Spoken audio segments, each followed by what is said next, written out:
Alright, so today we're looking at honestly one of the weirdest games I've played in a long time. That being, Thank Goodness You're Here. And I'm not exaggerating when I say this game is absolutely bizarre, but at the same time, I've genuinely loved every second I played of it. It's short, it's simple, it doesn't take itself seriously at all, but it's also one of the funniest and most uniquely British games I've played. So in this video, I'm going to break down the story, gameplay, humour, and whether it's actually worth picking up, especially considering it only takes a couple of hours to complete. So, the story in this game is honestly hard to explain in a traditional way. You play as a tiny little travelling salesman who arrives in a fictional northern town, and from that moment you get there, everything just spirals into complete chaos.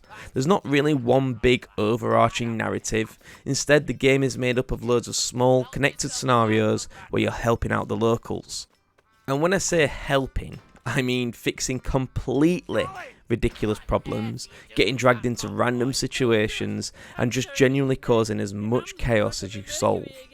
Every character you meet feels like they've come straight out of some exaggerated version of Northern England, and the situations you get put into just get weirder and weirder as the game goes on.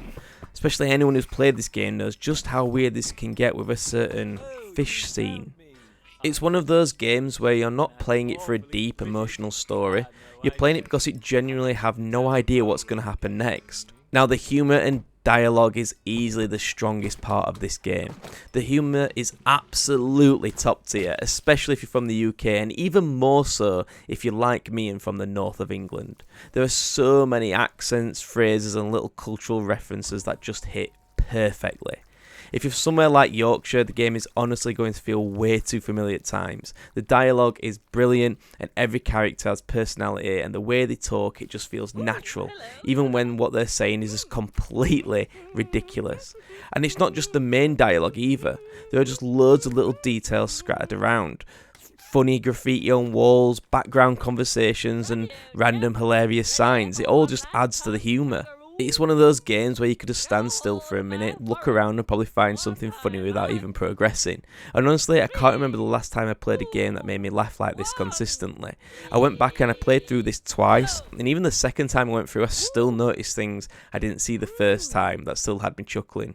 Again, it probably definitely helps that I'm from Yorkshire. Anyone from outside of there or not too common with the Yorkshire dialect may not find this as funny as I did. Now look, in terms of gameplay, this is where things get very, very simple. It's not a mechanically complex game at all. You're basically walking around, interacting with objects, talking to characters and triggering events. That's it. There's no combat, no skill trees, no real challenge. But the simplicity works amazingly in its favour, because the focus is entirely on the humour, the situations and just the world itself.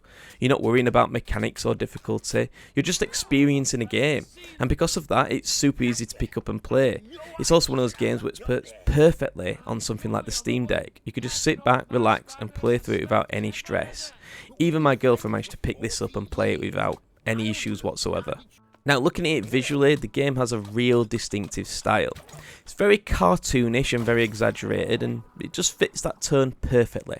Everything looks colourful, slightly chaotic and intentionally a little bit off, which matches the weirdness of the game. The animations are also great. Characters move in these exaggerated, almost slapstick ways that add just to the complete comedy of it. And again, it's not trying to be realistic, it's trying to be memorable and funny, and it just absolutely nails it. Now look, in terms of gameplay and length, this is where some people might hesitate. The game only takes around 2 hours to complete, so yeah, it's really, really short. But honestly, I don't think that's a bad thing here, because it never outstays its welcome. It's just a tight, well-paced experience from the start to finish.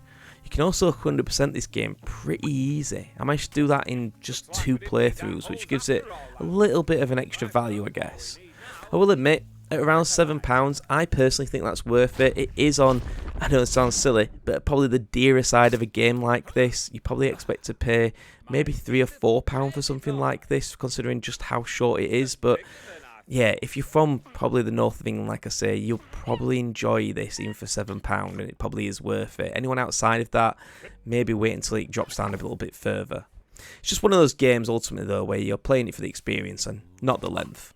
Now, linking with the length of the game is the replayability, because that's the real one downside this game has, in the fact that there's barely any replayability. Because once you've seen the jokes, experienced the story, and just completed everything, there's just not a reason to go back and play this, apart from maybe to show one of your friends.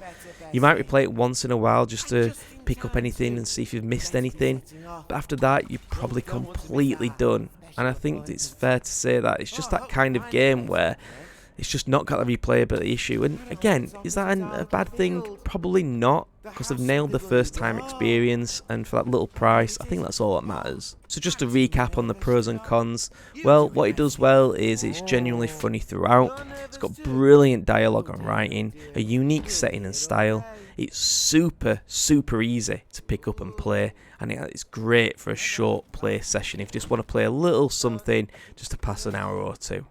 The downsides, like I say, is the fact that it is very short to fully complete. It has almost no replayability, and in terms of depth of gameplay, there's very little there at all. You're literally just pressing 1 or 2 buttons max. So overall, this game is just a really fun experience. It's weird, it's chaotic, and it doesn't take itself seriously, but that's exactly, again, just what makes it good. It's a reminder that every game has to be massive, complicated, or super serious. Sometimes you just want something that's fun, and it absolutely delivers on that.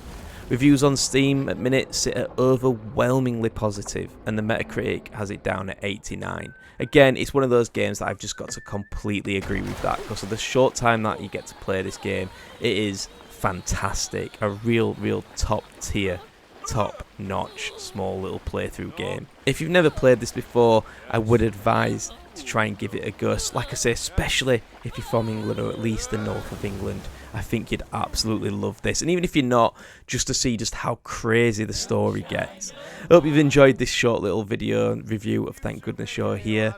Hit a like if you've enjoyed it, subscribe to the channel for more content like this, and I'll catch you in the next one.